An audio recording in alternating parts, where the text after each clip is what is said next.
Action research should be an iterative process that takes shape as knowledge emerges. The premise here is that you learn, do, reflect, know how to do better, do it better, learn from that, do it better still, and so on. You work through cycles that converge towards better situations, understanding, and improved action. The goal is to refine methods, data, and interpretation continuously, and to understand deeper the learning developed in the cycles. It is our way of testing and accelerating product or service entry. One of the leaders of action research is Richard D. Sagor, who has helped form much of my initial understanding of the subject matter. In his book, The Action Research Guidebook, explains, action research is a small idea. It involves examining data on one's work to help improve one's performance. Although there isn't a consensus on a single set of processes or steps that constitute action research, as presented here, action research is a straightforward four-stage process. Anyone who has worked in an organization knows that performance is rarely perfect. Most of the time, you can find ways to perform better. But what if you didn't know where to look? What if your research was so limited that you had no idea how to improve? That's the case with most organizations and many individuals. That's why SMART goals are so valuable. They allow us to step into a new world and examine data we may not otherwise have access to. Most people have heard of SMART goals. They are extremely common. Most organizations include them in their employee engagement programs, performance management initiatives, and leadership development programs. There are 4 stages of the action research process. 1. Clarifying vision and targets. What do you want to accomplish?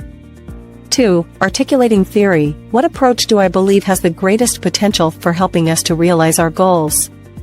3. Implementing action and collecting data. What data or information will we need to collect if we want to understand the effectiveness of our theory of action? 4. Reflecting on data and planning informed action. Based on this data or information, how should we adjust our future actions? Next, we will expand each of the 4 stages. The first stage, clarifying vision and targets. What do you want to accomplish? Most organizations include SMART goals as part of their performance management initiatives. These goals should be a part of any performance management program. They are designed to provide employees with specific, measurable activities that they can take on to improve their performance and the organization's performance. This is often done through an employee engagement plan or vision statement for your company. In essence, the vision statement is the overarching goal your company wants to achieve over a year or so. Next, you need to identify specific targets to help you reach this goal and make it measurable. So what can you do? You could participate by going through your current goals and identifying those that will help you reach your vision statement over the next 12 months. Then, create activities around those goals that will help you improve your performance in relation to these goals and objectives. 2. Articulating theory. What approach do I believe has the greatest potential for helping us to realize our goals? This is a very important question. It has a huge impact on the success of your project and helps you to stay the course. You may need to make some changes once you have answered this question, but it will help you get back on track when you get stuck.